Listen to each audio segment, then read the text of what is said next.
어제 이세돌 구단이 구글의 인공지능 알파고에게 패배하면서 큰 충격을 줬습니다. 인공지능의 발전을 지켜보면서 많은 분들이 좀 놀라기도 하고 또 한편으로는 허탈한 마음도 가지셨을 것 같습니다. 네, 지금도 한창 경기가 펼쳐지고 있는데요. 금융권에서도 이런 인공지능 투자 프로세스인 로보 어드바이저가 확산이 되고 있다고 합니다. 자세한 소식 권순우 기자와 함께 얘기 나눠보도록 하죠. 안녕하십니까? 예, 안녕하세요. 네. 예.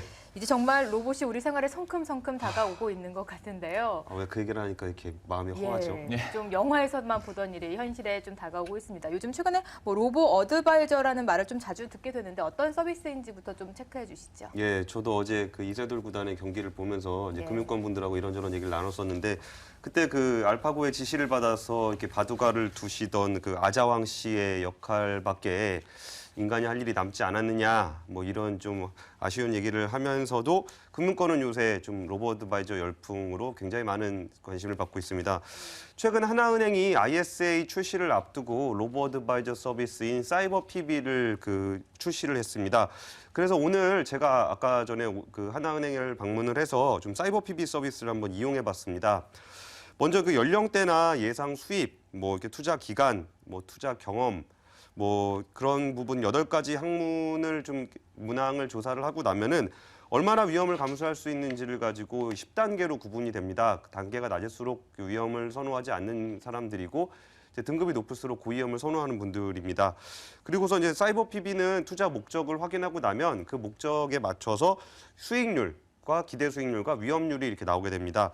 그러면은 그에 따라서 자산 배분이 이렇게 정해지는데 그렇게 되면은 뭐 주식 몇 %, 뭐 해외 주식 몇 %, 채권 몇 % 이런 식으로 구분이 되고요. 거기에 따라서 그 하나은행 PB들의 노하우가 담기고 그리고 알고리즘을 이용해서 분석한 상품들이 개별 상품들이 이렇게 나오더라고요. 그럼 이런저런 상품들을 고르게 되면은 그걸로 이제 포트폴리오를 구성하게 되고요. 좀 이렇게 아무래도 PB 서비스를 받으려면 좀 돈이 좀 많아야 되는데 사이버 PB 같은 경우는 자산이 좀 적어도 누구나 이용할 수 있도록 돼 있었습니다. 개념 정도를 저희가 설명을 듣고 있는데도 아직도 조금은 어려운 것 같습니다. 구체적으로 현재 금융권에서도 이 로보 어드바이저를 서비스를 출시하고 있는 상황인데요. 예. 좀 구체적으로 현재 현황이 어떻게 되고 있나요? 예, 다음에 제가 이슈현 현장에서 시간 좀 길게 잡아갖고 좀 로보 어드바이저에 대해서 자세하게 설명을 한번 드리도록 하겠습니다. 예, 미국의 경우에는 130여 개 로보 어드바이저 업체들이 지금 서비스를 제공하고 있는데요. 대표적인 로보 어드바이저 업체인 웰스프론트는 약 2조 7천억 원의 자산을 운영을 하고 있습니다. 그 리서치 업체인 마이프라이빗뱅킹은 로보 어드바이저 시장 규모가 2014년 말 140억 달러에서 2019년 2,555억 달러, 한 250조 정도 되는 규모까지 성장할 것으로 전망을 했습니다. 우리나라 같은 경우에는 국민은행이 신탁형 로보 어드바이저 업체인 그 쿼터백 투자자문과 함께 신탁형 상품 쿼터백 R1을 출시를 했습니다. 이 상품 같은 경우는 투자 성향에 따라서 주식, 채권, 부동산 등으로 나뉘어지는데 그런 뭐 채권은 어떻게 투자하냐, 부동산은 어떻게 투자하냐를 가지고 이제 글로벌하게 2,500여 개의 ETF를 조합해서 맞춤형 포트폴리오를 구성을 해줍니다. 이거 사람이 하려면 무지 힘들겠죠. 그렇죠. 그런데 이제 로봇가 자동으로 해주고 있습니다.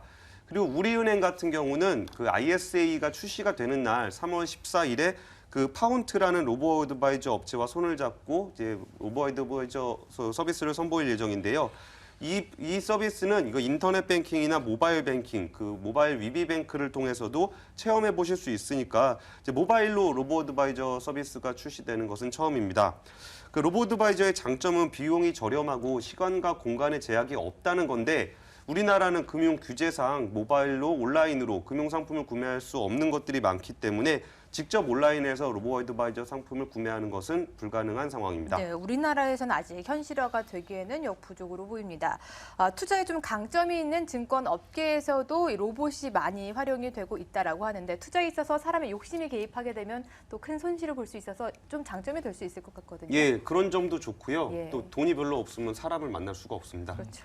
보통 이제 3천만 원 이상은 최소 있어야 그 PB 서비스를 좀 받을 수가 있는데 이제 가장 먼저 로보 어드바이저에 뛰어들었던 증권사는 NH투자증권인데요.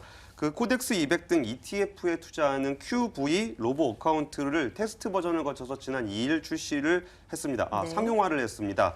이 상품 같은 경우는 이전에 3천만 원 이상 있어야 투자 자문을 받을 수 있었던 데 반해서 그 최소 로보 어카운트는 250만 원만 있으면은 네. 그 자문 서비스를 받을 수 있게 되고요. 그리고 동부증권의 로보 어드바이저 서비스인 아이로보 알파 같은 경우는 700만 원 이상이면은 서비스를 이용할 수 있습니다. 그리고 삼성증권 같은 경우에는 한 2년 동안 전담팀을 꾸려서 로보 어드바이저 서비스를 자체 개발했다고 하는데요. 이 서비스 같은 경우는 그 주식이나 ETF, ETN 같은 상품들을 선정하는 것부터 해서 그 자동으로 이렇게 리밸런싱 조정을 해주는 거, 그리고 매매를 하는 것까지 원스톱으로 제공하는 서비스가 출시될 예정이라고 합니다. 네. 대신증권 같은 경우에도 이제 로보 어드바이저 서비스를 하반기에 출시를 할 예정인데 그 실질적으로 운영을 맡은 자산 그 대신 자산 운용 같은 경우에는 이전에 7개로 구분되어 있던 운영 본부를 2개로 나눴는데 그 중에 하나가 로보 어드바이저 그룹이라고 합니다. 이런 식으로 집중적으로 추진되고 있는 걸로 봐서는 올해 안에 로보 어드바이저 서비스가 금융권의 대세가 되지 않을까 하는 전망이 나오고 있습니다. 예. 인공지능에 대한 관심이 그 어느 때보다 높은 이 시점인데요. 금융권에서 서비스하고 있는 이 로보 어드바이저에 대해서 권순우 기자와 함께 알아봤습니다. 고맙습니다. 예, 감사합니다.